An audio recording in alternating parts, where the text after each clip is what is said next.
Okay. Thank you guys so much for being willing to do this. This is for me, and it's just something that I'm super interested in. And then I had this opportunity to get some Gen Zers around me.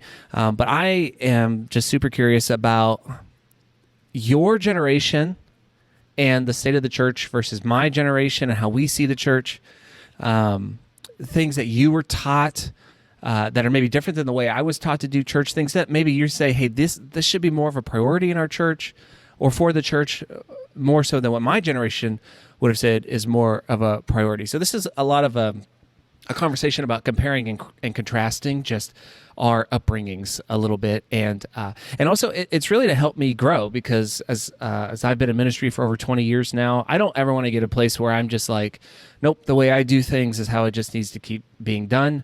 I think we always need to be learning, especially from the younger generation, and having a better understanding of where you see the world. And honestly, what really kicked us off, and we'll get into this, was COVID. My perspective of the church started changing when COVID happened, and we'll get into that. But also when I came to this church and just saw the thriving young adult small groups that are happening here, and just how different those groups look to me compared to what my generation and older, what their small groups look like. And I'm speaking specifically as just the sheer simplicity and what you guys were passionate about in those small groups really just kind of opened my eyes. But before we dive into all of that, let's take a second and go around one at a time. And I would love to hear just a little bit about you. So your name, kind of your background, like where you're from, maybe even like what your educational background is and what you do for a living, that kind of thing. I'll start. My name is Farron. It's pronounced like Fahrenheit. You're welcome. I am born and raised in Dallas, Texas. Go Cowboys. Except not this year or like the past 6 years. But anywho's. So I am 26. So I'm like what I call a cusper, because I remember what dial-up internet was like. But I also know how to use a Chromebook without any help. And so I graduated from college. I went to Baylor and actually graduated during COVID. Like my senior year, last final was on my couch. So that's how I graduated. And then I have done like a lot of like ministry discipleship-esque things in my early 20s. And now I work here and I work as a kids minister. Super fun. I think that's all the questions. Yeah, and just for when she says she works here, us three work at the Harbor, and our opinions are not necessarily the Harbor's opinions. I should probably just make that. I should probably make that Not disclaimer. sponsored. This is nor just technically endorsed. This is just for me, and so nobody say anything that gets us fired. Okay, so Yeah, don't blaspheme, Justin. yeah. Farron didn't mention this, but she's also a professional beatboxer. She has a YouTube channel. You can look it up, Fahrenheit Beatboxing. I totally did not make that up. But anyway, my name is Justin Riskevich. I'm from Detroit, Michigan. Moved from there to here in Houston, Texas about a year ago. I'm a dad. My son, Malachi, he's 1.5 just about. My wife, Mackenzie, and I have been married for 3 years. Been walking with Christ for almost 9 years. My church background's interesting. It's primarily the non-denominational church, but I've also been a part of the Assemblies of God Church as well as Free Will Baptist, so kind of a smorgasbord there. Mm-hmm. I graduated from Indiana Wesleyan University online at the end of last year, which is funny to say those two things. One, that 2024 was last year, and then also that I graduated, because that was just literally a month ago. And so all that to say, I'm the student pastor here at the Harbor, and I am a huge Lions fan. So hoping this is our year that we could beat your Chiefs in the Super Bowl this year, and that's my life. This may not age well, but yeah, right. We'll see. Well, this Sunday we'll see, right? Yeah. I'm Paige. I am born and raised a pastor's kid, have grown up in the Wesleyan Church, and I just graduated like 2 weeks ago from Colorado Christian University with a degree in psychology. And I now work in youth ministry, in summer camp ministry, specifically for disadvantaged kids. Yep. And she's also my daughter, just for the record, for those of you that may not know. So, She was trying not to mention that, Ryan. yeah, well, I'm super proud of her. I can't help it. I want to brag about it. So, she's my kid. Well, I'm Gibson. I was born and raised Colorado Springs in a small non-denom church, but Baptist. I'm currently a student at Colorado Christian studying theology and just accepted a job to be an administrator for my church in Denver. And I will attend seminary in the next few years here, and then full-time pastoral ministry after that. I'm also engaged to a pastor's daughter. So. Congratulations. Yeah, engaged to the pastor's daughter. Yes, he did not ask. No, he did. He did. He did. He did. He was very kind. So, and I was very kind to say yes. Yes, he was. He also asked us to go on a date. He did. Yes, chivalry is not dead. He called me. He called me just to ask if he could date my daughter, and I very much appreciate it because the reality is, and I told him this when he asked me if he could marry my daughter. The reality is, he doesn't really have to ask. Like it's not like I could stop him if he wanted to, but it means the world, I think, when people respect you enough to be willing to recognize that, hey, I want to show honor to you, and to your child. Did Ryan have a gun collection that he showed you early on? Because that literally happened to me. My Kidsy's papa showed me his gun collection. It was wild. I would have been more excited if there was a gun collection. Oh, there wasn't. Okay. Would have shot. Yeah. Oh man. Yeah. Back to the show. I would not confirm nor deny a gun collection. So, Hey guys, what are we talking about? all right, Farron, let's get all serious. That's what we call her here at work, Serious Farron. Serious. No, it's really Fun Farron is what we call her. But CFO over here. all right, so all of you have gone through or you are going through formal education. And let's go ahead and start with the topic of formal education. Now, Farron, I don't think which school did you go to? I went to Baylor. You went to Baylor, but did you go for ministry purposes, or because Baylor is actually, people may not know, it's actually a private school, a Yes, private Christian school, right? yes. So Baylor, at least like the programs and classes that I took, does a good job of kind of integrating just like Christian practices into school because it is a private university. So like basics are every freshman has to go through chapel for 2 semesters, and we have like a convocation and things like that. But I was also really fortunate. I was in an honors program where we got to read like the Quran or the Bhagavad Gita, and so got to explore lots of different world religions, and in a way, by doing so, got to develop a further understanding of what sets Christianity apart from those things, not just in like text and in belief, but also in practice.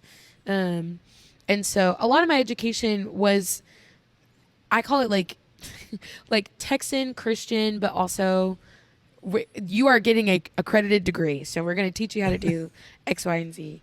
But I was also really fortunate to be in a lot of programs and areas of Baylor, like spheres, that also influenced kind of just the way that as I was 18 years old entering college and then going through college and then leaving college, just having multiple phases of understanding what it meant to have a relationship with God, what it meant to pursue Him, what that meant for me, what it meant for the people around me.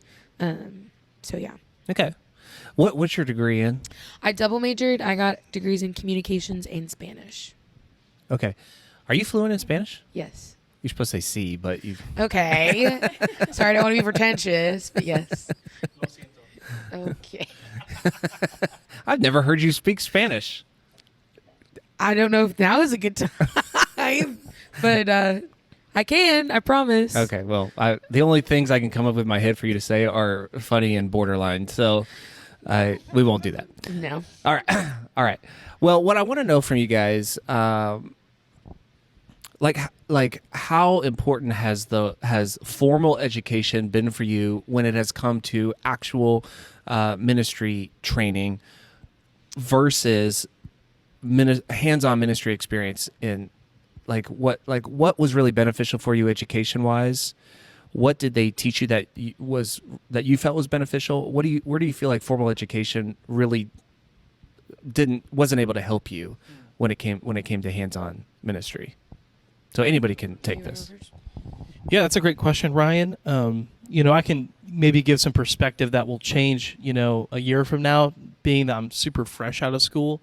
For me, I would say that college was actually extremely helpful as far as where I'm at today as a youth pastor, which you don't often hear that, mainly because student ministry, there's so much about events, planning, leading a team. Like, it's more than just a Wednesday night gathering and preaching. There's a lot of things that go under the student ministry and responsibilities. Granted, if you ask kids, they might think all you do is work on Wednesday nights and just eat pizza and play video games. But all that to say, I think some of the best parts about my education and what I experienced at Indiana Wesleyan had actually to do with theology and understanding the nature of God. I felt like that was a very huge, pivotal, stretching moment for me to actually understand why I believe what I believe. And theology was one thing. I'd also say philosophy was another thing. I think that having, and as you mentioned, like having a college or an education where they push you to understand other world beliefs and other things was super beneficial for me to understand, like, okay, I need to have a backbone to my faith. I don't just believe in Jesus because I grew up to believe in Jesus. As far as practically speaking, some classes were super helpful. Some classes were not helpful. And I think the thing that made the classes that stuck best with me, the distinction is that they were more hands-on with, hey, I'm gonna give you assignments that's not just to test your knowledge, but I'm gonna have you do things that involve your ministry that you're a part of. Mm-hmm. So I remember actually one time I was in this class on casting vision, values, and mission for a church, and I'm thinking, man, like, I'm a youth pastor. I mean, I'm not saying I'm stupid, but what I am saying is I'm not all that worried about the big picture stuff for an entire church, maybe for student ministry. But it was interesting because, and this was a year ago actually this time, and around here we've been really diving into the whole, hey, what's our vision, what's our mission, what's our values?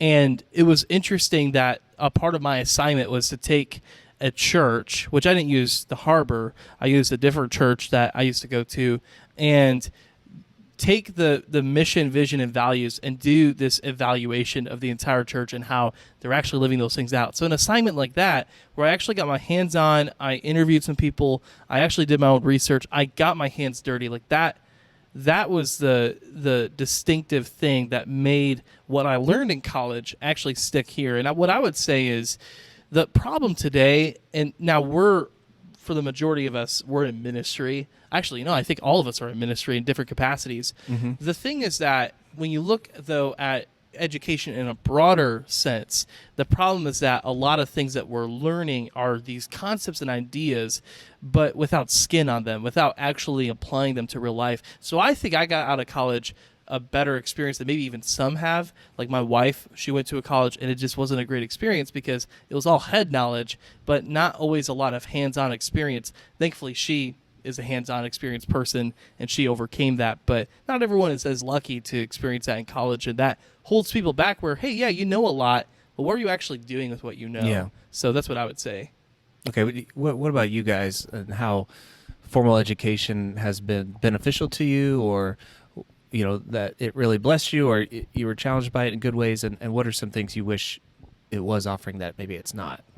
I would say probably on the other side, my college is very head knowledge, or at least they try to be, which is helpful and not helpful. For me, it's been helpful in dealing with disagreements between other students. CCU is very non-denom, so it has people from all backgrounds. And so what that allows us to do is disagree and try to resolve that. And that's been helpful for me, especially when it comes to professors. Because while the student body may be more mixed, theology department is not. They're pretty uniform on a lot of their beliefs. And so getting to engage with all of them on particular issues has been particularly helpful. I don't know. Yeah, I was a psych major at a Christian university, and so a lot of my education has been around studying people more than the Bible, even though that definitely was integrated. But I think when it comes to practical ministry, the Bible classes I was required to take at CCU were beneficial because I've grown up my entire life in the Wesleyan Church with the same pastor being my dad. And so I had never even heard of like Calvinism or like any other perspective outside of what the Wesleyan Church believes. And so being able to, like, I actually, every theology professor I had at CCU was Reformed Baptist. And so going into my general theology course with that perspective was very interesting. And then having roommates who come from all kinds of backgrounds. Like I have friends who are Pentecostal, and I have friends who are Reformed, and everything in between. And so we have those conversations of like, well, have your beliefs changed since you've been here? And I think if anything, it helps you like solidify and be able to articulate better what you actually believe as a Christian. Because I think head knowledge is important.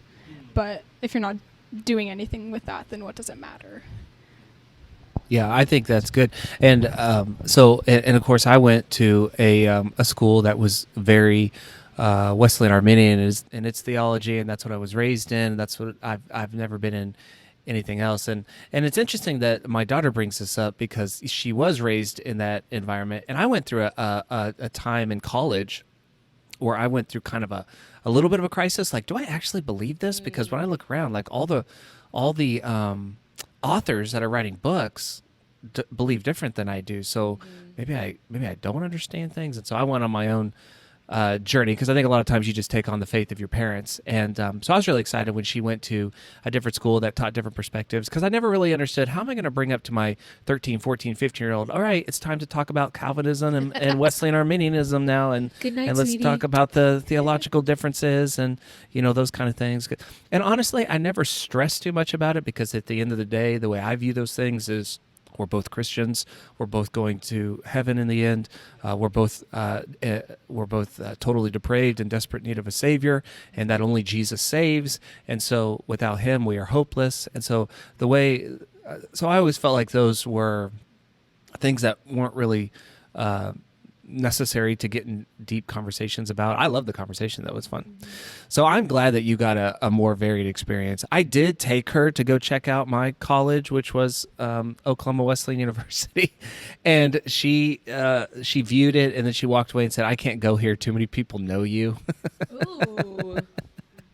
And I don't blame her. I do not blame her for that, because it would just, like, you want to be your own person.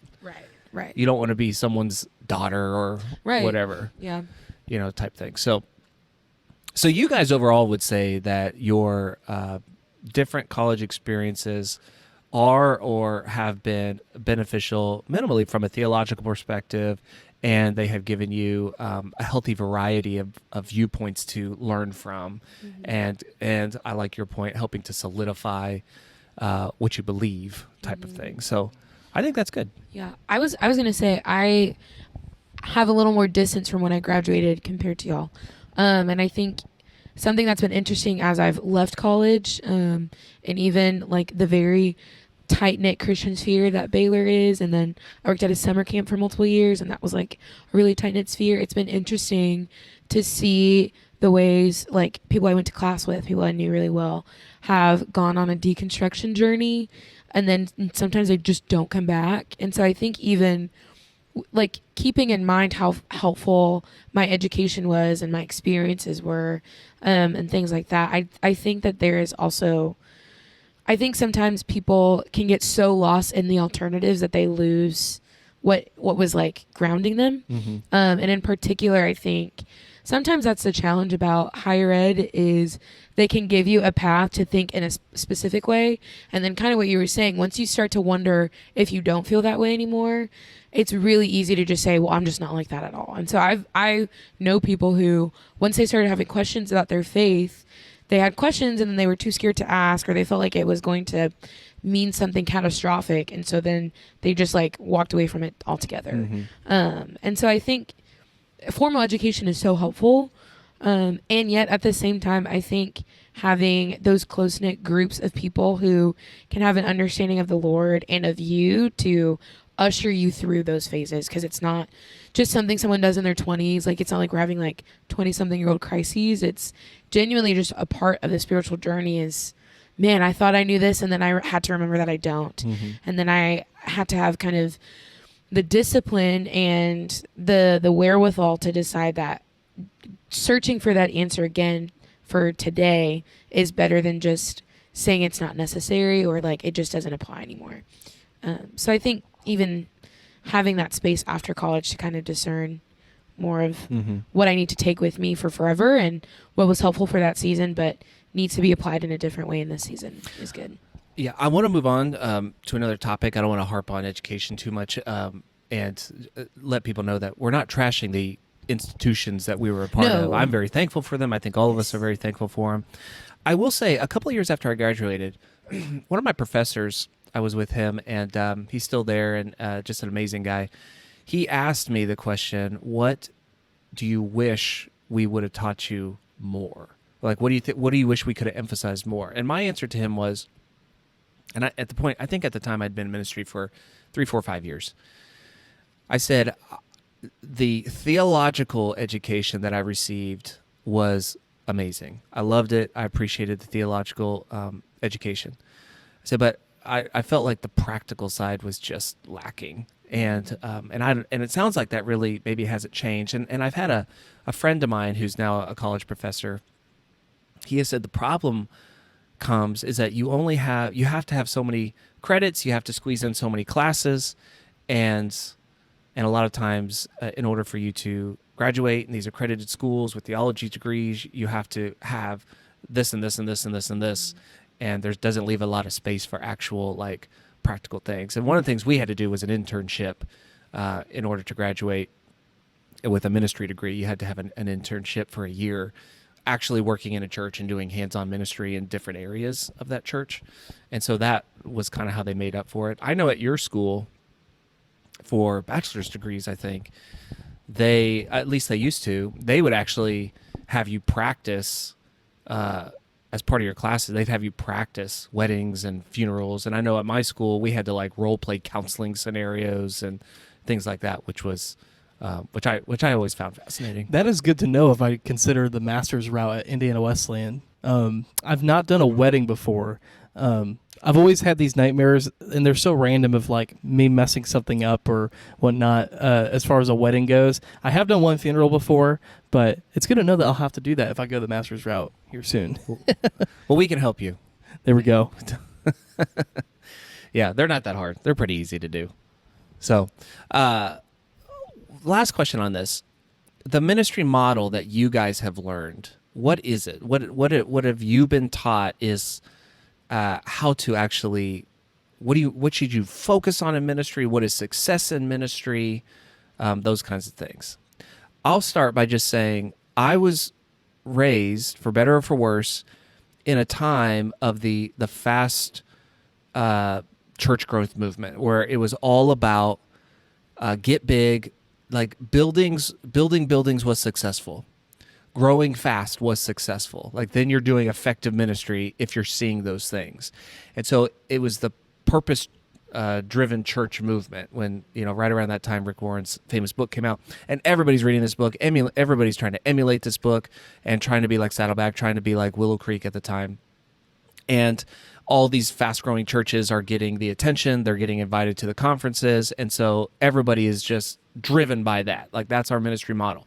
It's all about the nickels and noses.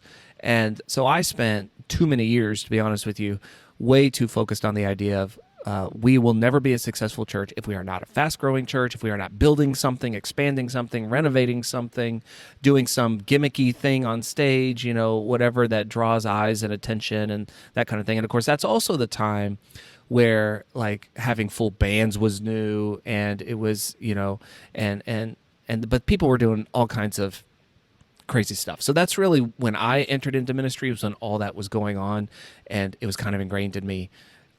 you're not going to be successful unless you're fast growing and you're building.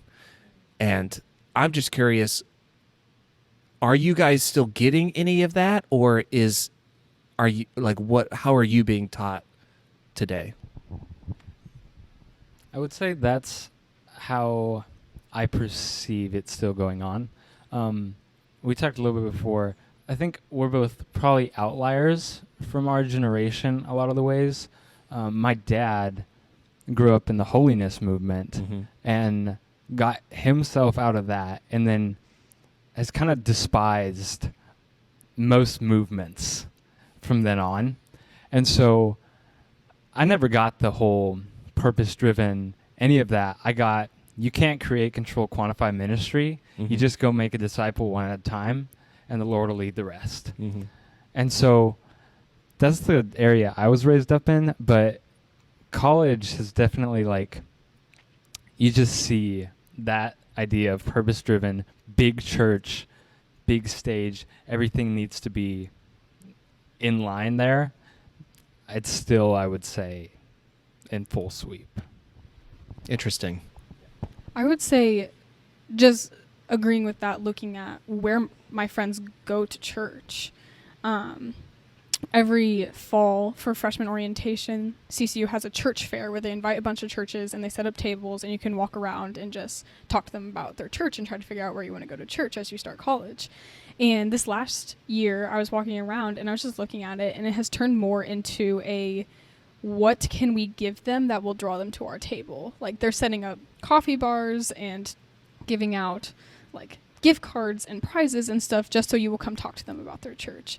And I personally really don't like the seeker sensitive type stuff in a church.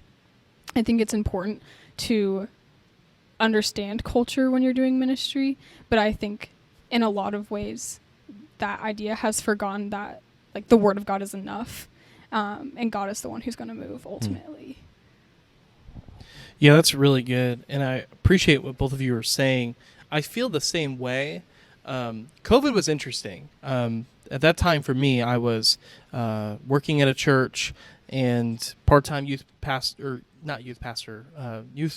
associate director. I don't know. They gave me some kind of name, anything but pastor, right? And anything better than intern. It was like one of those middle ground things.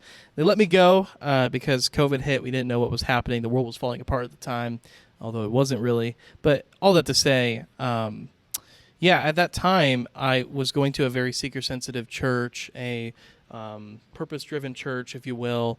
I was literally told at times where if we didn't have a certain number of students that we were doing something wrong, we needed to change the program, change things, do more events, do more of this, build that. And it was all with this idea of, like, let's reach one more. Do whatever we can short of the line of sin to reach one more. And so after I had been let go and then, a couple months later walked away from the church, and also I wasn't in a good place spiritually and mentally at that time. I was in a very difficult spot, just overcoming pride and hitting the wall of, just some things I was going through at that time.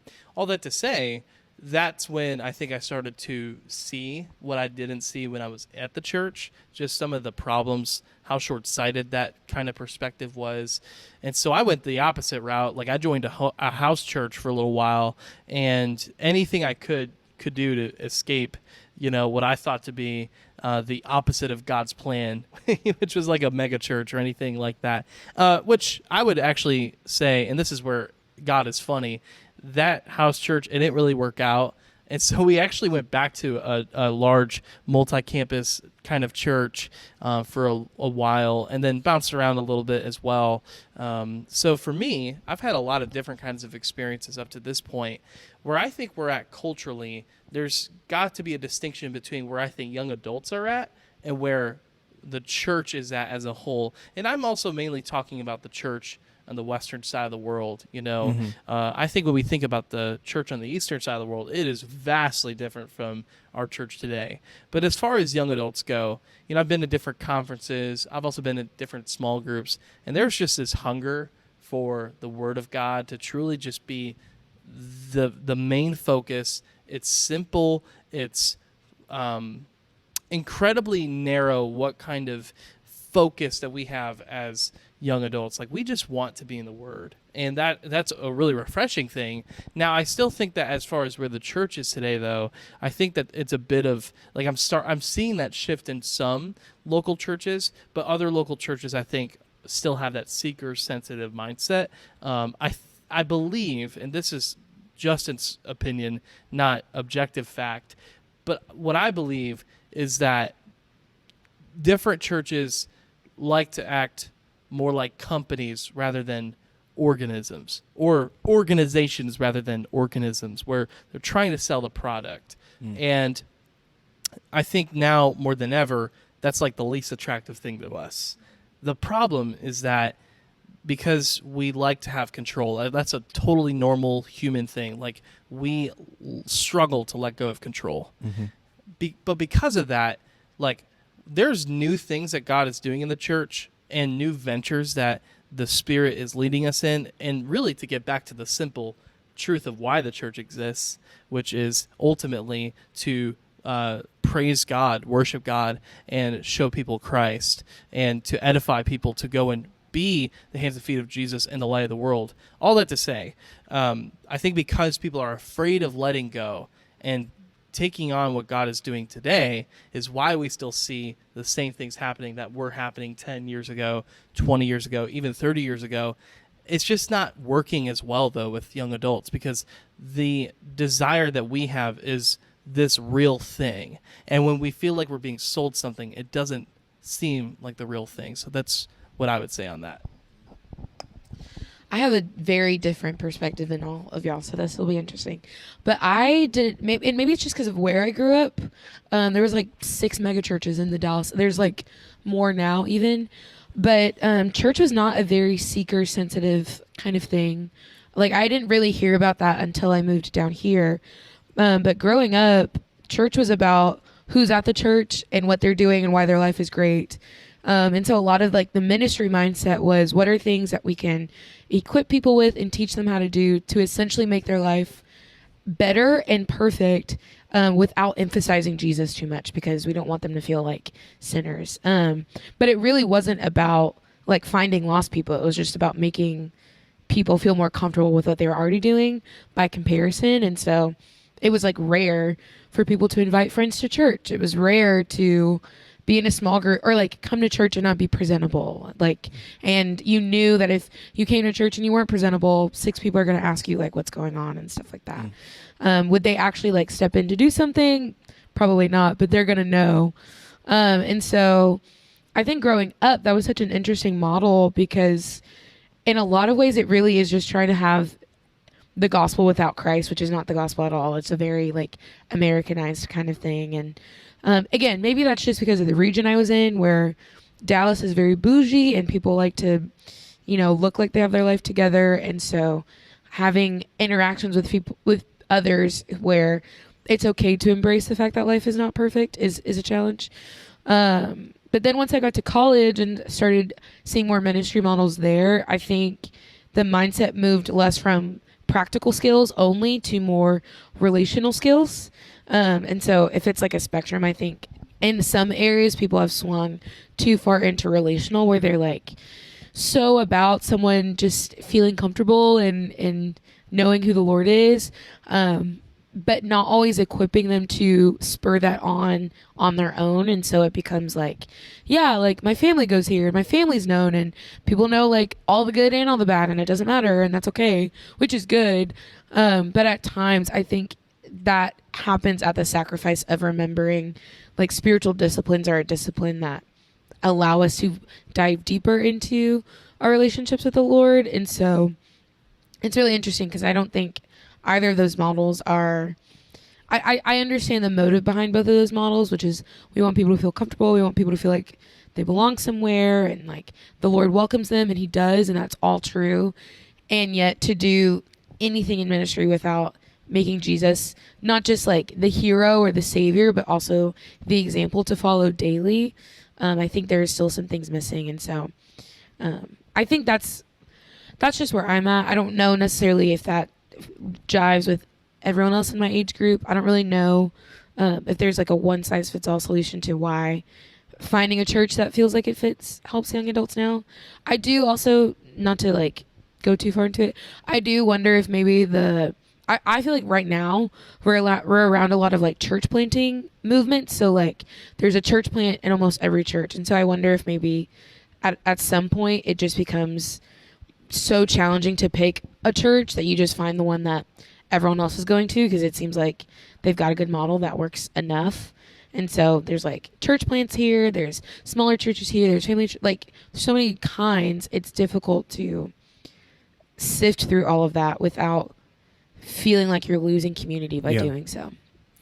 I always try to be careful because I've worked in large churches and small churches, and I've been part of some unhealthy small churches and been a part of some amazing large churches. And so I want to be careful to say, well, large churches are bad and only small churches are good, or vice versa. I think that's dangerous. I think God uses all of it. I think what's been awakening to me the most, and COVID did this, is it really disrupted me because I was for years and years, so locked in on the model of we need to attract and we need to grow and we need to be big. And I had Paige was with us. We planted a church in a rural community, and it was a very fast growing church for a rural area, and baptized hundreds of people and all this stuff. And it was amazing experience.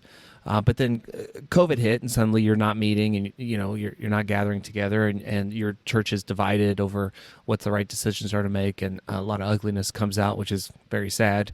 But during that time that we were off, I really just kind of had this thought of like, we haven't met 11 weeks, and not one person has really said, I really miss the band, or I really miss the building, or I really miss the lights, or I really miss even the preaching. It's so much like we just miss the connection. We miss the relationship. And that really kind of spoke to me, because I was like, at the end of the day, it really is just about us being in the Word together, and us challenging each other in our faith.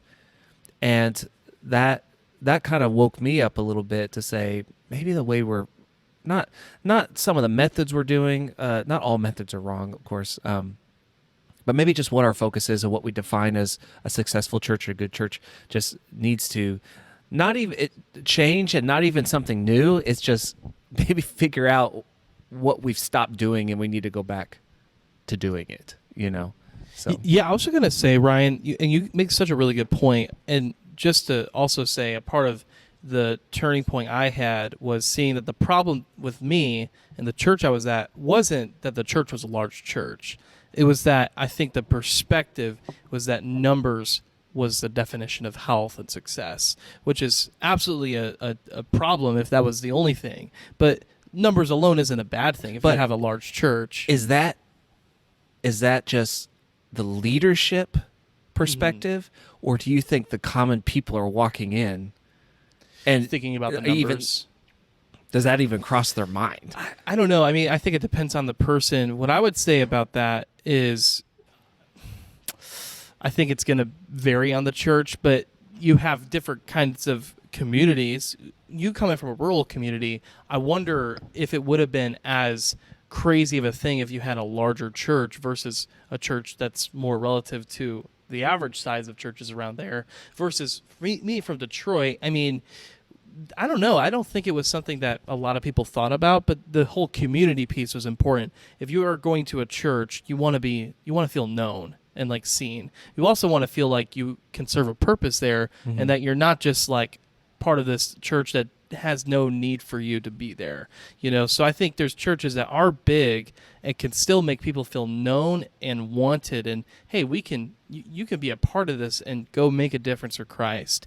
And I think small churches, it might be easier for them to do that, being that they're smaller in size. But yeah, I don't know. I think people ultimately want to be in a place where they feel like, okay, well, I'm not the only person in the room, but I belong, and I have people that know me and care about me, and I don't think the size of it is too big of a focus for the most part. At least in my I would think the single mom who's struggling to make ends meet is not really worried about right. how many people are in that room. She's Yeah. more worried about, like, am I loved? Am I wanted? Does God love me? Is there hope Mm-hmm. in my life? You know, and I think sometimes I know, and I can only speak for myself. I spent too many years not thinking about that. I spent too many years thinking, man, there's only this number of people in the room. There's only, or, yeah, it was just about numbers. And, Sure. and so again, COVID just really convicted me, on that in a good way, I think. Paige, were you going to add something? I don't know. I think I struggle with like all these relational models in some way, Okay. or not relational, but church models. Because like Farron was saying, with the like, there's like a spectrum, and if you go too far relational, Mhm. like I've heard you have conversations about, okay, so you have a relationship with this person that's not a Christian. At what point do you try to share like the Lord with them? And I had Right. a conversation with a pastor about that this summer, because I had some campers who I was really struggling with, kind of in like, I want to have this relationship with them and share the Lord with them, but I don't want to push them away either, because Mhm. they've trusted me with this information. And he said that if you are truly like pursuing holiness, you can't be best friends with someone who is not a Christian. Like, you can let them into your life, but there's still just always something blocking that like whole relationship. And I don't know how I feel about that, but I just think it's an interesting, if you because then I've heard stories of like, there's a pastor living next door to somebody who is not like a Christian at all, and they have a relationship and they spend years together and like never realize he's a pastor, but like still, I don't know, somehow come to the Lord through that. But then I also think of like big churches, and a big church was really good for me my freshman year of college, because I was coming out of a small church where I was tired of everybody knowing me and like almost feeling forced to serve in ways that I didn't really want to. And it was just exhausting. So I wanted to go to a church where nobody knew me and I didn't have to talk to anybody. I could just go and hear the word and leave. Yeah. So I don't. Yeah, just for those of you that don't know my daughter, she does not like to be the center of attention. She is trying to figure out, how can I plan the first wedding in existence where I'm not No the one's- center of attention? Like, funny. nobody is staring at Yeah. me. Paige, I do think you bring up a really good point where, like, and maybe it's just from my perspective. I wonder if the difference between the way, like, young 20-somethings like Gen Z is seeing the church and former generations is the metrics that used to matter just no longer matter, but no one's actually quite certain on what metric does matter. Because I think, Yes. like, in an area, it was so easy, in a sense, the easiest way to tell if a church is good is with data points of, this is what the offering is like, Mhm. this is how many people got baptized, this is how many seats we filled, this means we're doing good. But I think, like, to your point, Paige, I think there are people that can fall into that mindset and still be very dissatisfied with their, like, relationship with the Lord and with the people that are, like, in their sphere. Because I also wonder if there is an agitation of the pressure of, man, we just need people to come to know Christ. We just need people to get baptized. But then there's not always a lot of dialogue about what happens in their life afterwards, because just because you get baptized, newsflash, it doesn't mean your life changes. Like there's still trouble and struggle and frustration on this side of heaven. And if we're treating salvation like it's the finish line and not the starting line, then I think it does a big disservice, not just to people who don't already know Christ, but to people who do know Christ and then are kind of left in this, like, waiting pool of, like, I know Christ, I know, like, my security's in Jesus, and I know where I'm going at the end of this, but I actually don't know how to get closer to becoming like him right now, because I'm so focused on the people who don't know. Yeah. And those, to me, those are just harder things to measure as metrics. Is someone can say that they're serving, like that's such an internal posture thing that you can't devise a method or a plan for successfully. It really is just a submission to what God is doing. But I don't know if everyone is always taught that mindset post gospel conversation, conversion, and baptism. I think it usually cycles back to, okay, now that you know Christ, go make a disciple. But it's like, I haven't been discipled, so how do I make a disciple if I'm not being, like, the trickle down kind of stops once someone becomes a number in that sense. And I think that's the challenge, and I think the tension between the way that the church used to be before COVID and the way that people feel about church now is, did churches stop succeeding because COVID happened and then attendance dropped and then offering dropped and then baptism dropped? Or did churches stop succeeding even before COVID because they weren't employing or equipping their people to be in relationship with the Lord first and foremost, and then with each other? Mm-hmm. And then COVID happened, and then all these other metrics fell because they weren't having a mindset to sustain a metric that really only God can supply, but we can be good stewards of to equip people to do that. Yeah, I think we forgot to place enough emphasis on discipleship and actually investing in a human and walking with them and helping them like learn what does it mean to imitate Christ and to walk with him. Now, I actually just read an interesting article from Kerry Newhoff the other day where he says his argument is we have swung the pendulum to where we weren't focusing on discipleship enough. Now we're focusing on discipleship so much that we're forgetting to even think about evangelism. And I thought that was an interesting thought, you know? Yeah, I actually agree with that wholeheartedly. I think that's been an interesting focus. And I also, for one thing, I love focusing on discipleship. I love books that really pertain to spiritual formation, small groups that go through the Word of God in a sense of how can we be equipped and edified and grow as the body of Christ.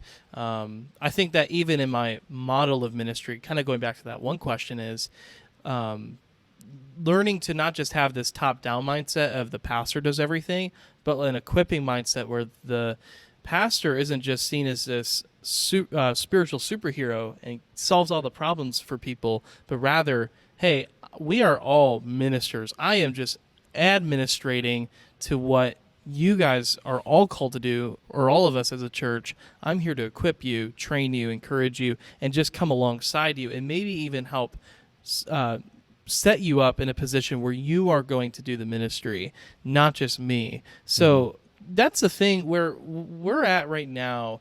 And as a student pastor, this has been something that I've talked with my team a lot about. I've been getting a lot of different feedback from students and parents and leaders. We actually did surveys for our students as well as parents, and or not parents, our adult leaders. And some of the questions we asked them had to do with the ministry itself, like what you like the most about Wednesday nights, what you don't like, but also asking them, like, hey, what do you want to learn more about when it comes to the content that we share on Wednesday nights? And I think two of the themes I saw that was really eye-opening. A third one was anxiety, but as far as this discussion goes, the two themes for me was this idea of really just wanting to get into how to read the Bible, like learning how to read it for ourselves in our own personal Bible studies. Like a lot of students are just told what the Bible says, but not necessarily how to read it for themselves. So that's where the discipleship piece comes in. But then also a focus on, hey, how do I share this with others? How do I share this with my friends? What does it mean to be a friend? And does it mean that I need to only be friends with people on Wednesday nights at youth group? Or can I have friends who believe differently from me? Personally speaking, when you said that you had a pastor who their perspective was you can't be a friend with, or too close of a friend with someone who doesn't believe what you believe, to me, I think that's opposite of what Jesus modeled, in that he was friends with sinners. He had dinner with tax collectors and some of the worst people, at least societally speaking. I think that his model shows us that the way forward is doing life with the people that God puts around us, regardless of what they believe. And this is the problem.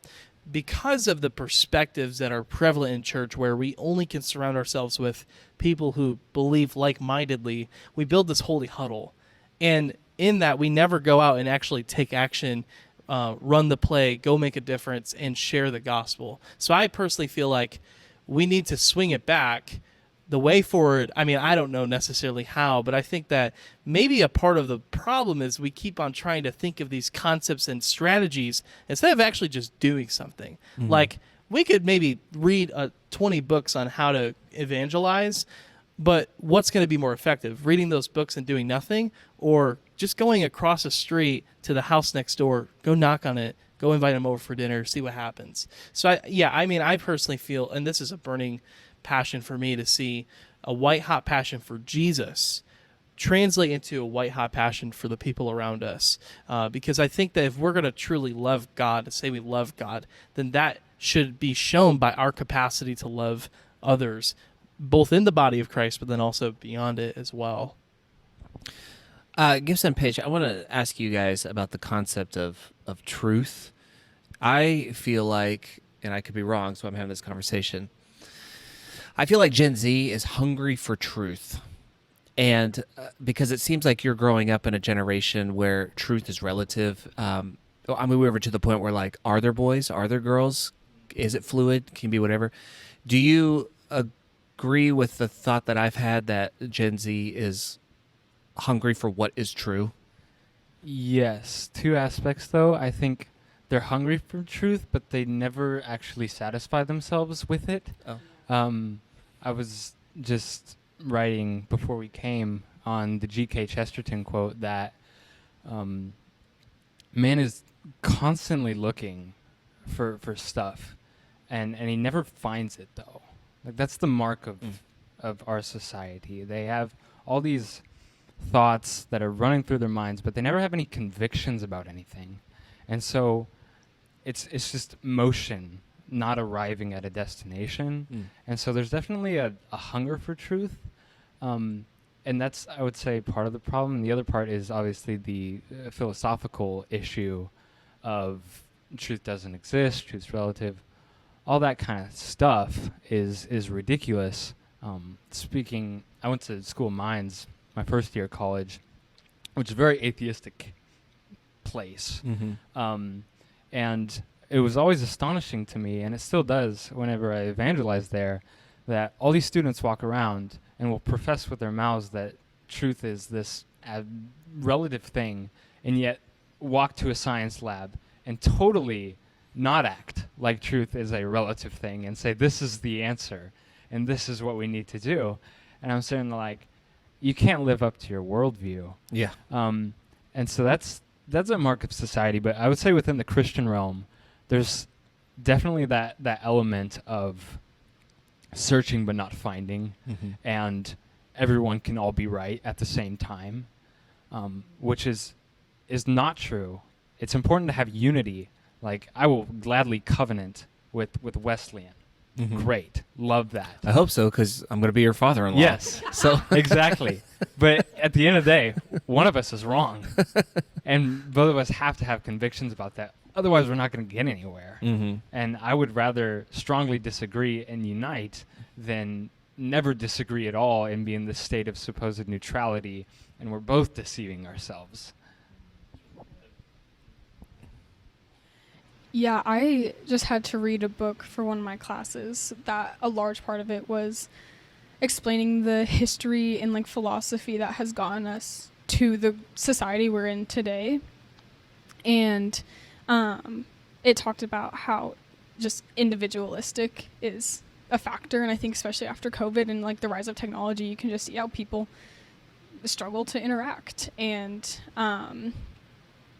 then also just, like, a lack of commitment to anything, whether that is an absolute truth or like anything is okay as long as it's consensual kind of thing. And I'm just not gonna have any conversation, or, like, I can't judge you because you think differently than me, even though we still do, but it's your truth. And we do a homeless ministry every week where we go out on the streets of downtown Denver and talk to people. We just hand them sandwiches and we talk to them, and there's this endless debate in within the people that are part of this ministry of what is successful, like a successful night. How many, like, is success sharing the gospel with them, or is success listening to them and like actually being able to have a conversation with these people? But there are so many conversations we have with people that are just like, they're like, that's great for you, but I'm not going to. Or there's people who have some kind of knowledge. Like we talked to one guy whose like mom was Mormon and dad was Baptist, and he had so much knowledge, but he was just like so corrupted by the way his parents acted, that he was like, I'm just done with all religion. And there's so many people that have like false ideas of what actually Christianity is and things like that. And so it's like a search for truth mixed with hurt and fear of actually finding truth, because I think another foundational part of society is wanting to be accepted. And like I had a camper this summer who had a girlfriend, and she was like, my counselor last year told me that Jesus would forgive me, but I don't want to be forgiven. I just want to be accepted. Ooh. And so then it's like God accepts you, like the Harbor I see come as you are all over the place. But he doesn't want you to stay there. Like if you're living a life of sin, he doesn't want you to stay there. And people don't like being wrong. Like they want to live their life the way they want to live it, and they don't see the actual freedom that comes with the gospel. Right. They don't like being wrong. They don't like being told the way you're living is ungodly or unholy, not honoring to the Lord, those type of things. Can I ask a question? Is that allowed? Sure. Okay, cool. Do you guys feel like part of what causes your generation to struggle with truth is a skepticism of like, yeah, I could believe this, but what if it doesn't turn out for me? Like, do you think part of their motives is just it's easier to be skeptical and not land anywhere, kind of like you were saying, or just assume that it's going to end poorly? Or do you think it genuinely comes from a place of fear of doing anything? Like, does that make sense? I don't know if that makes sense. My first thought is yes, because most people don't have an example of what it looks like to believe in something and disagree well. And so you see everybody with like coexisters and like love is love and like don't judge me kind of attitude. But it's like, then it is a mindset of, okay, well, if I actually believe in something fully and like this is the hard truth, like I'm gonna lose all these people in my life or something. That's a good question, Farron. I think that the easy answer is yes. Like I think you hit it on the head. What I would add to that, my mind goes to two places. For one, I think it's important we acknowledge the cultural context we're at. We are in a postmodern world today where Christianity is no longer the primary religion of the United States, at least as far as that goes. And we are in a cultural movement away from the normal family, nuclear family, being a church-going bunch. It's just less normal than it is. It's still pretty normal. And here in Texas, I mean, that's very normal. It's still a Bible Belt for sure. Where I'm at in Detroit, it's not the norm anymore. Now, so I think that's the one thing. Now, the other thing I think about is I think about our phones. I think about our TVs, our computers. I think the fact that it's not just the problem with social media. I mean, I have social media. I use Instagram, and my wife is on TikTok. But I think the problem is over-information and the idea of desensitization. Like we are just so desensitized. For example, I was talking to someone about how like there's all these school shootings that happen. They almost seem like less of a big deal. Now hear me, like I'm not saying they're not a big deal. They're horrifying. And when it happens to your community, you feel it. I felt the Oxford shooting back in... we're just used to it now. Yeah, we're just so used to it. So with the exception of one that happens near you, you just see these things that happen. Or like the other day, the incident on Bourbon Street, the whole guy driving a truck and murdering over 10 people. I think it was up to 15 now, last time I checked. So all these things are happening. Now I want you to think about a 12-year-old who has a phone is on social media or is even on the news, they're getting all this information at rapid speed. Not to mention all the stuff they could just look up on Google or YouTube or whatever. All that to say, they are so desensitized to information, so much information. And I think that is part of why there's no one who wants to land. There's no one who wants to risk. Because the moment that you take a stand on something, what you're also doing is you're choosing what you're not taking a stand on. And those people who maybe disagree with you are going to oppose you at worst, or maybe just have a little friction with you at best. But all that to say, we just are in a culture now where that's seen as hatred or even hate speech, which is a whole separate topic. Right. But point being, I think that as far as the church culture goes, and for your question, I think there is a level of skepticism. I think on one end, you have people who are hurt by the church because we're in a postmodern world, and what culture defines as love versus what the church defines as love is at times necessarily going to be two very different things. And then on the other end, you have over-information, desensitization, there we go. And because of that, you have people who just won't land because they don't know what they're even supposed to think. So that's what I would say. Yeah, you guys are bringing up some really, all of you, I brought up some really interesting thoughts to my mind. So it's my heart breaks, to be honest with you, because I grew up in a time, in a generation where you knew what was right, you knew what was wrong. You could have civil disagreements, didn't matter your political view. You could have civil disagreements. Democrats, Republicans were friends. Wesleyans and Baptists could be friends, whatever it is. And but it's almost like it's like either people are afraid to take stands because we're in, like, you can't hurt someone's feelings. Like we're so worried about hurting other people's feelings. Or you're afraid to take a stand because you don't want to be wrong and you don't want to be attacked, because some people do take stands and they will be attacked, and I feel bad for you guys because it's almost like when truth is presented to you, it's like, I want truth, but I don't know if I can take this truth. Because if it is true, if something is true, then I have to live by, you don't believe it's true unless you're living by it as true. And but then for you to do that, as you're saying, I'm just repeating what you had to say, what you guys have said, is that you have to take a stand, and that could be a risky thing. So maybe I don't want to believe if it's true. Well, I don't think you have to feel bad for us. I think at the worst, it becomes a really frustrating and like depressing thing. But at the same time, this kind of environment is where Christianity spread the most, like historically.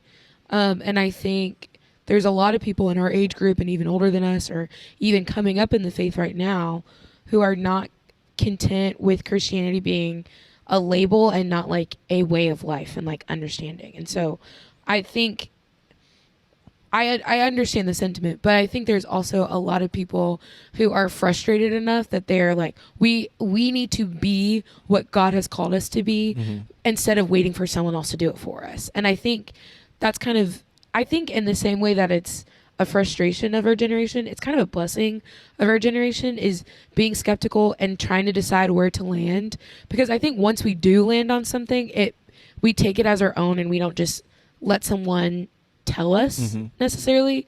So I think that there's a lot of young believers who they love John Mark Comer and they love Dallas, like they love that intake, but they also have kind of a resilience to take it as their own and do something with it, as opposed to just letting older generations or certain people in certain areas do it for them, because we are so inundated with the ways that I think well-meaning Christians have disappointed a lot of people who weren't close to Christ because of what they said or did or didn't say or didn't do, that there's kind of just, I feel like there's a lot of people in our generation who are trying to yell to the world, like, this is what Jesus was actually like. And he wasn't this way or this way. Like, this is what he was like. We can see that in scripture. I think it's why the TV show The Chosen is like so popular, is because people can understand more of what Jesus was really like. And I think that I hope, my biggest hope is that in due time, that will be a blessing of our generation, that, man, if the struggle was to stand on something, that the Lord geared us up and gave us the endurance and gave us the wisdom and gave us the humility, gave us what we needed to hunker down for the sake of the gospel and not just nominal Christianity. Yeah. So do you guys think Gen Z, it's easy for Gen Z to view the Bible itself as a trustworthy source of truth, or do they have just a difficult time landing there? I think they believe it's true. I just don't know if they always understand it. Like, there's so many people that don't know a lot about the way that the Bible is presented because it's not in an American term. And so I think they believe it's true and I think they believe it's good. I just don't know if they're always equipped to understand it in the way that, in the culture and the language that it was written in. Because like you read about a covenant and you're like, oh, so like a promise. And they're like, no, seriouser. And they're like, oh, so like a pink, like, what do you mean? And they're like, no, like you die. And it's like, why is everyone always dying? Yeah. But when you get the context of the culture, those things don't sound like as alarming. It's more like an in-depth kind of thing. So that would be my perspective. I think they believe it's true. I just don't think they know how to apply it because it's not written for that time, I guess. I think it kind of goes back to what we were talking about earlier of like teaching kids how to read the Bible.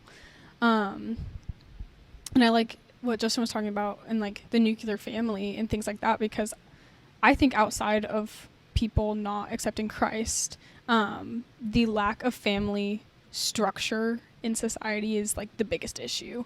And I don't know, I've been thinking about youth group a lot. Like, I grew up in youth group and like accepted Christ at camp, and I still work in camp, and I've worked in lots of youth groups, and it's just like always a struggle. Like, I remember in high school being a struggle of like, okay, how do we get more kids to come? But there's no support from the parents to get kids to go. Like, there's no teaching in homes of after the kids are done with Sunday school and like continuing to like raise your kids up in the faith, and creating disciples that way. I forgot what else I was going to say. No, that's good. One of the things that I'm noticing that I think is kind of cool with Gen Z, when it goes back to this truth and the Bible and all that kind of stuff, is there's a real the hunger for truth. I'm seeing like all these apologists are being invited to campuses. Like all these kids are like wanting to read. They want to seek out evidence, whether it's archaeological or philosophical conversations or anything. I'm finding that really interesting because you're seeing more and more people, Christian apologists, get invited to secular universities to have these meaningful conversations, and I think that's great because it's opening dialogues in ways that hopefully will help these students land on what is true and stuff. And I think that's part of why I ask of whether the Bible is seen as a trustworthy source of truth, because I think I agree with you. I think we could say yes because that's what the Holy Spirit does. The Holy Spirit helps us to understand what is true and what is not. So absolutely. At the same time, I think they're also looking to find ways to confirm that for their own faith, you know, and I do that as well. I love listening to apologists. It strengthens my faith to hear evidence for what we believe. So I think that's good. Okay, I'm going to rapid fire some things because we're running out of time. And Gibson, grab the mic. He's quiet. I got to make him talk. There we go. Okay, so everyone can talk, but I'm going to start with Gibson on a couple of these. What would an ideal church look like for your generation? Reformed Presbyterian. Nice. Hey, there we go. There we go. I think, just drawing back to what we've already talked about, I think God calls us to focus on means a lot of times with the hope of an end. You know, I'm a Puritan at heart. Mm-hmm. And Ian Murray's book, The Puritan Hope, one of the most influential things, he says the Puritans were not so much concerned whether they were to reap or sow. For them, the end result was certain.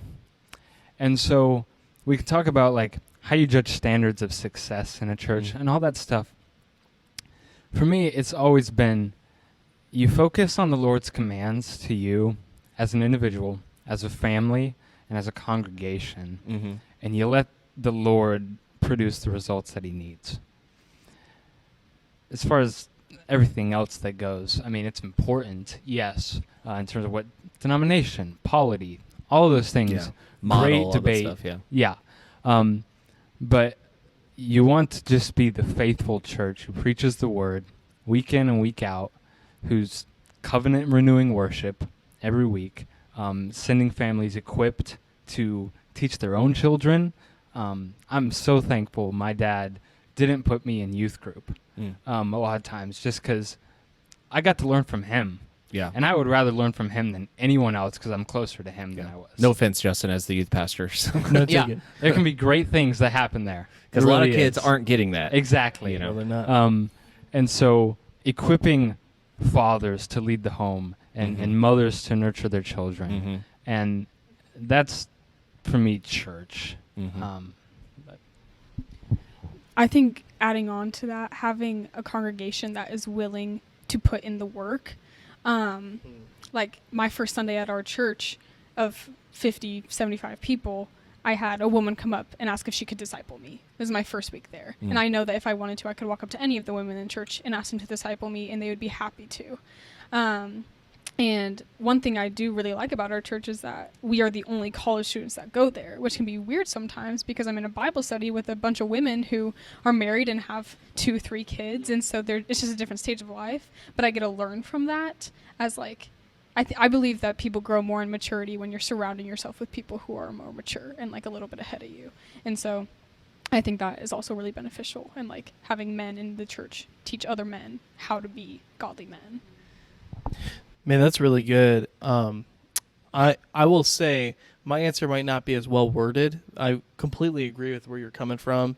Although I don't know if I'd say Reformed Presbyterian, maybe revisionist Reform, but no, I'm just joking. That's because I'm not a Calvinist. But you know what? Anyway, all that to say, what I would say, like an ideal version of the church or vision, I mean, I think it has everything to do with the things of, for one thing, like we are all about the name and the renown of Jesus. Like we have this white hot passion, which should stick out like a sore thumb in a world that, you know, thrives off of sex, money, and tragedy. Like that's everything that's in the news. It's sex, money, and tragedy. But the church is all about this fire for the passion of Jesus Christ, for people to know that truly lives are changed because of this one person, this one name, and because of what he does inside of our hearts and what he's doing all throughout the world.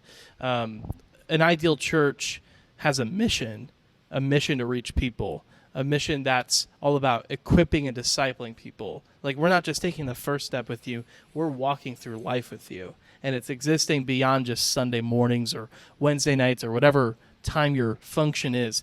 A church that's not just built on programs, but it's built on people. So like I love small groups. I love the idea of like taking a church, whatever size it is. Like an ideal church isn't necessarily 50 people, 5,000 people, 500 people, whatever. It's the idea that can you take what group of people you have and make it small and to a size where you can do life with these people, where they know you and that you're needed in this group.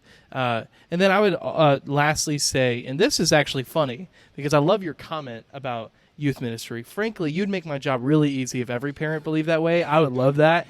Wednesday nights would be free for me, but there's no football on Wednesdays, so it's fine. Anyway, I do love, though, like the parents that we have, when we have a few parents who are just super all in, not just for the ministry, but for the ministry of discipling their children. One thing I am just, and this is a hill I would die on, is that parents are the primary disciplers of their kids. The youth pastor, the kids' small group leaders at church, they're not meant to be the primary discipler. Of course, we're making an exception for the Holy Spirit and the work that he's doing inside children and us, but parents need to be a pivotal part of that, and a church that puts that first, and hey, we're here to support parents and families, is ideal to me as well. So all that to say, passion, mission, oriented around families and community-driven, I think is some of the marks of an ideal church for me. And a church that probably has good coffee. No, I'm just kidding. Anyway. Real quick, how do you think Gen Z is going to shape the future of the church? And it sounds like your answers are kind of giving that, or giving that away. Maybe the way to shape the future of the church is to go back to what the church used to be. I think it's just like peeling away from Christian nominalism and genuinely having a personal and deep relationship with Christ alongside other believers. As the pendulum is swinging more towards discipleship, finding that middle ground of both, not losing passion, but also not losing depth. I think those are some of the key things of the church formation in the next 20 years. Mm-hmm. Do you want to add to that? Yeah, we had a speaker come to CCU a few months ago, and he had this book, and the subtitle of the book was "The Gospel Like You've Never Heard It Before." That to me is just such a big red flag of we shouldn't be changing it. So I think it is just going back to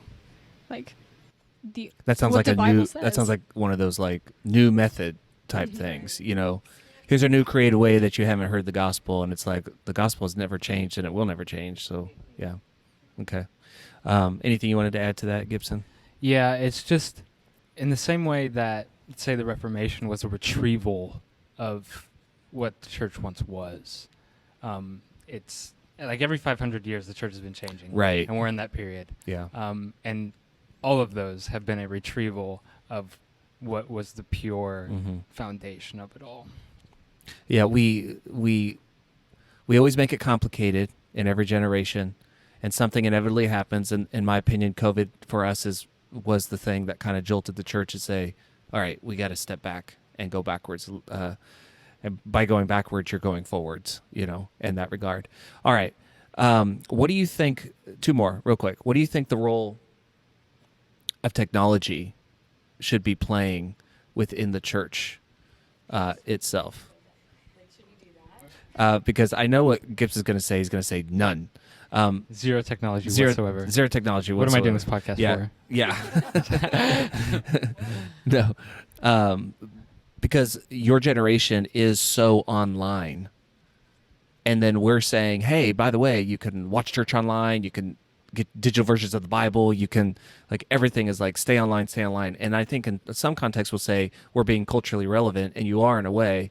But sometimes I also wonder if we're doing a disservice or we're also hurting people by continuing to shove them towards that which is hurting them in some ways. So I don't know how to balance it, and I don't know if there's a right answer. I'm just curious your thoughts. Yeah, I don't have a full fleshed out answer because I think technology can definitely be a good thing, like podcasts. Yep. I've watched so many R.C. Sproul videos online. Right. I'm so thankful for those. But at the same time, from my perspective, online church is an oxymoron. You need personal connection, Right. in person, face to face. The relationship. Jesus did not save people online. Right. And COVID proves this. yes, totally.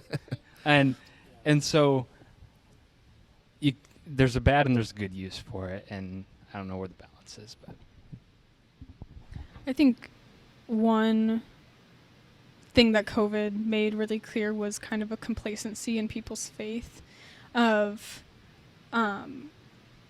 online church was the option, and then it became even more the most viable option. And so even in college, I have friends who are like, oh, I just feel I don't feel like driving, or I couldn't find someone else to go to church with, so I'm just going to watch something online. And that's not church. It's good. We've been watching church online for the past couple of weeks because we've been traveling, and we couldn't go, but we miss it. And it's I just don't think it's a good replacement. Right. Yeah, I'll hit this at a different angle. I've thought about this a lot in ministry, what the use of technology can be. I actually think that we need to focus more on technology, but not in the necessarily way of what we're doing now. I think we need to find new avenues of how we can use technology to enhance the gospel forward, to make connections with people. But what I would say is, and this is really good advice that I heard one time from Erwin McManus, who was on Carey Nieuwhof's podcast. He talked about how he, of course, they distribute a lot of things virtually, like their messages, even the entire worship services. They do some e-group things. But what is really unique for them is that they purposefully do in-person gatherings that they don't post anything about. And the whole purpose of it is that as a church, if you are just putting everything out there online, then it's almost as if, okay, we are just trying to get this to people's faces and eyes so that they can just see content from us, and that's success with technology. But I think the problem with that is there's some moments that I think the Holy Spirit is moving in this room for unique purposes that won't necessarily be for people who might be thousands of miles away or just watching from a screen next door.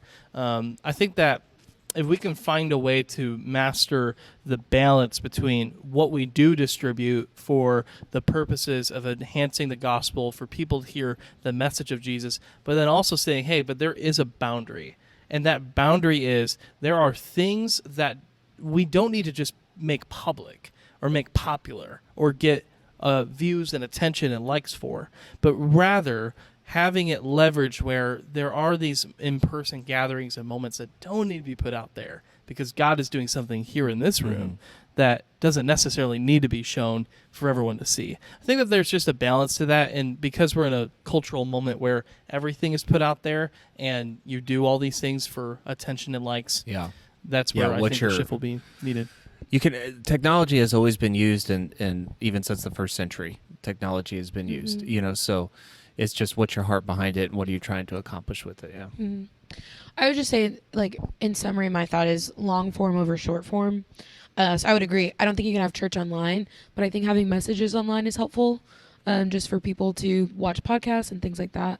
But I think instead of using social media as like a quantifier of like the number of pastors that we see like with their like one really catchy soundbite is just like, oh, that's kind of gross feeling, or like creating a message around something that's topical that will get some traction online as opposed to like creating something that really digs into people. It's like, oh, that feels weird.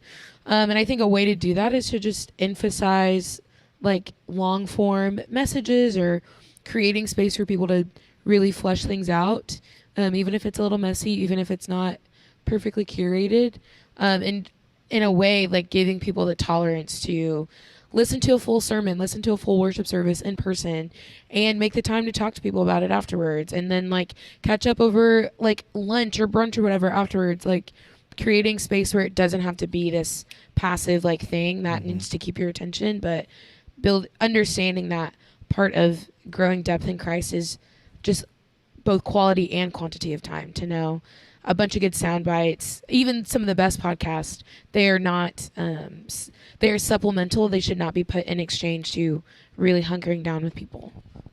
Right. So I think that with youth and kids ministry are fantastic ways to share the gospel with kids and teens, but it should be supplemental to what our family should be doing at home. Right. But and getting a family to understand that. Right. And technology is the same. Like the ability, because you can't be in church that Sunday, or, the ability to watch your church service is a blessing at times when you can't be there, but really it should be the supplemental thing. It should be the in-person is always, to me, going to be the most important. And that has nothing to do with numbers. As Gibson said, it's everything to do with the human connection. Right. Okay, last question and then we're done. I really have loved our conversation. But if you could give a piece of advice to church leaders from older generations, myself included, what would it be? What's something that you would suggest for us to maybe have a better understanding of your generation or minister to you in a more effective way? I mean this in the kindest way possible.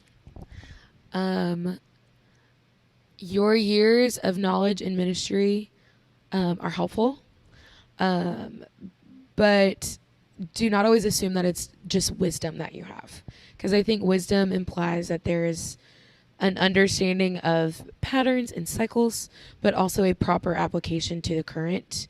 And I think do not approach ministry as like, this has worked before, so it should work again.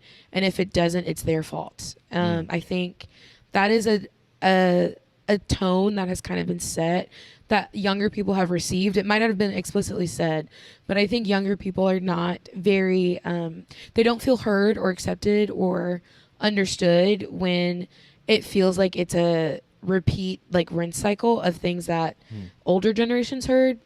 because the generation we're in now is not the generation that has been in the past. Right. And it's actually accelerating in such a way that like even people 10 years younger than me could say the same thing about me. And so I think I don't want to discredit the knowledge and wisdom that you have. And there's definitely spiritual maturity when it is stretched beyond what feels comfortable.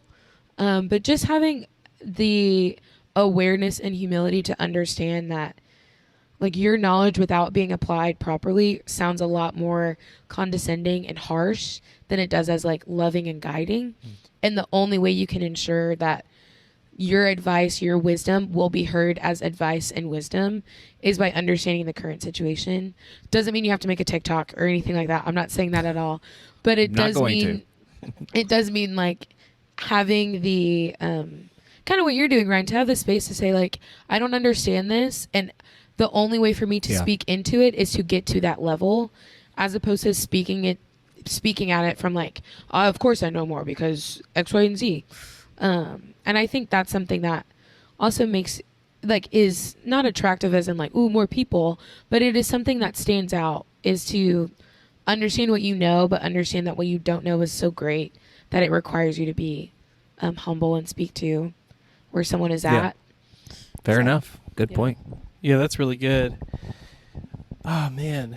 The advice I would give to older church leaders would be that the greatest approach to getting to the heart and the minds of our generation of Gen Z is do life with them. Have dinner with them. The greatest place for discipleship to happen is going to be over dinner. It's going to be in homes. It's going to be at the grocery store.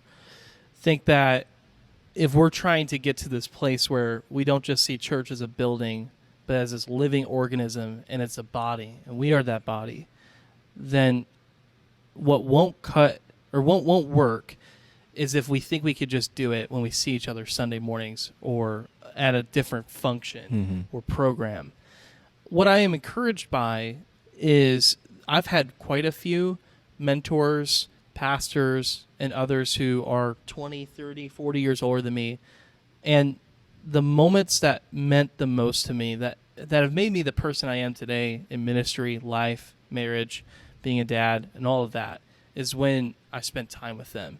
Not just talking about anything, really, but just seeing how they live their lives, how they lead their families, how they love their spouses, how they pray, how they react and respond. You know, I think that we're just in a place where, okay, we have enough information. Like, we don't just need to know more, but we need to see real people living out the Christian faith and walking with Jesus in ministry the right way. Yeah. I think we need to not just know more, I think we need to see more. And so that's my advice is, like, I know that there's young people who are hungry for a mentor or a spiritual father or mother to come into their life. I think that a lot of us just don't know how to ask for it. And frankly, I think we even look again back to the model of Jesus. Jesus was the one who saw the disciples before they ever saw Jesus. And so it's choosing to say, what young person, regardless of what I just see in them, well, one young person in my life can I go and just do life with? That's what I would say is the best thing I can offer. Good. How about you guys? Preach the Bible. And yeah, shepherd your flock. And pray. I think those are the three things. Like, it doesn't need to be super complicated. I think if you're being faithful to the opportunities in front of you, instead of worrying so much about trying to gain numbers or make people happy or things like that, then the Lord is going to be faithful to make disciples.